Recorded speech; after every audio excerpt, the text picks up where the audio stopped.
வணக்கம் நண்பர்களே. இந்த காணொலியில் நம்ம காண இருப்பது கவுஞ்சி மெத்து அப்படின்னு சொல்லக்கூடிய பகுதி. ஏற்கனவே 2-3 காணொலி வெளியிட்டிருக்கோம். பூண்டி ஏரி, அதுக்கு முன்னாடி இருக்கக்கூடிய மலை கிராமம் கவுஞ்சி. அந்த கவுஞ்சி இதில் இருக்கக்கூடிய நம்ம சென்று வரக்கூடிய கண்டு ரசிக்கக்கூடிய ஒரு பகுதியாக நம்ம அறிகிறது இந்த கவுஞ்சி மெத்து. இந்த கவுஞ்சி மெத்து அப்படின்றது அந்த மெயின் ரோட்லேருந்து வலதுபுறமாக எடுத்தோன்னா மிகப்பெரிய ஒரு நீண்ட நெடிய ஒரு புல்வெளி மைதானமாக இருக்குது. இந்த காணொலியில் அதை பார்த்துருப்பீங்க. இவ்வளோ பெரிய புல்வெளி, இவ்வளோ பெரிய மலை முகடை நம்ம வாகனத்தில் போகிறது வேறு எங்கேயுமே இல்லை. இந்த இடத்துல அந்த வாய்ப்பு இருக்குது. இந்த அழகான பகுதியில் நம்ம ட்ராவல் பண்ணிட்டு போகிறதே ரொம்ப அற்புதமாக இருக்கும். ஆங்காங்கே ஒரு சில மரங்கள், பச்சை பசேல் என்ற புல்வெளிகள், அதில் ஒரு ட்ராவல்.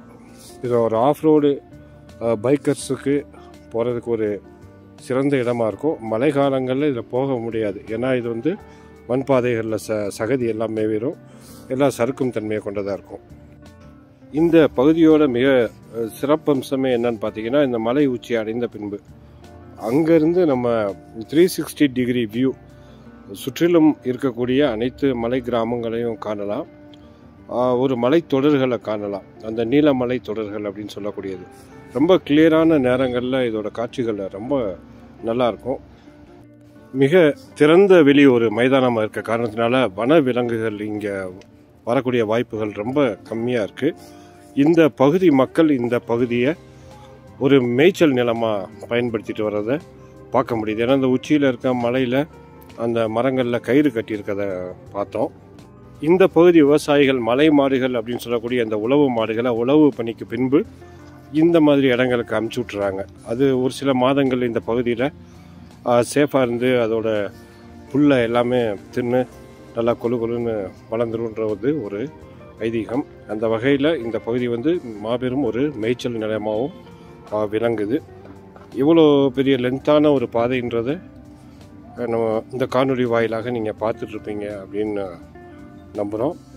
மேலும் இந்த இடத்துல அரவமற்ற பகுதியாகவும் இருக்குது.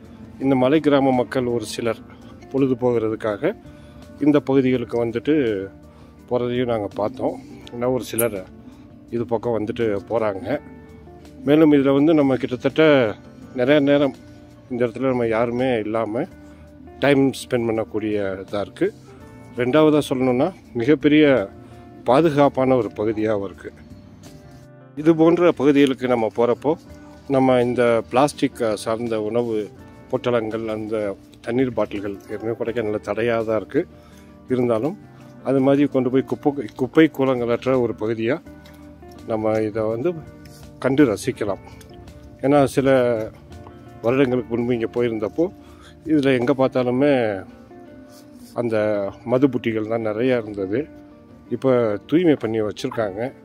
ஸோ இயற்கையை ரசிக்கிறதுக்கு நமக்கு எவ்வளோ உரிமை இருக்கோ அதே மாதிரி அதை பாதுகாக்கிறதுக்கும் நம்மளோட கடமையாகவும் இருக்குன்றதை சொல்லிக்கிறோம். மேலும் இதுக்கு அடுத்து உள்ளது இந்த இடத்துலேருந்து நம்ம பார்ப்போம் பாருங்கள். இந்த உள்ள பில்டிங்ஸ் அதான் மணவனூர் ஆட்டுப்பண்ணை.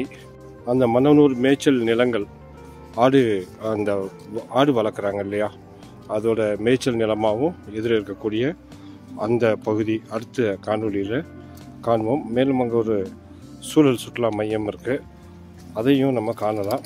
இப்போது இந்த இடத்த விட்டு நம்ம மூவ் பண்ணுறோம். ஸோ அறியாத தலங்களின் அற்புத காட்சிகளில் இந்த பகுதியையும் நம்ம சேர்த்துருக்கோம். வாய்ப்பு இருந்தால் சென்று வரலாம். நாங்கள் ஏற்கனவே சொன்ன மாதிரி அந்த பகுதிக்கு தீங்கு விளைவிக்காத வகையில் நம்ம சென்று கண்டு இயற்கையோடு நேசிச்சுட்டு வரலான்றது ஒரு வேண்டுகோள். மேலும் நம்ம யூடியூப் சேனல் கோடை ஸ்மைல் யூடியூப் சேனலை தொடர்ந்து பார்த்துட்டு வர்றீங்க, மிக்க மகிழ்ச்சி. அதுபோல் தொடர்ந்து ஆதரவு தருவீங்கன்னு நம்புகிறோம். இந்த வீடியோ பிடிச்சிருந்தா ஷேர் பண்ணுங்கள் நண்பர்களுக்கு. இணைந்திருங்கள் நண்பர்களே. நன்றி, வணக்கம்.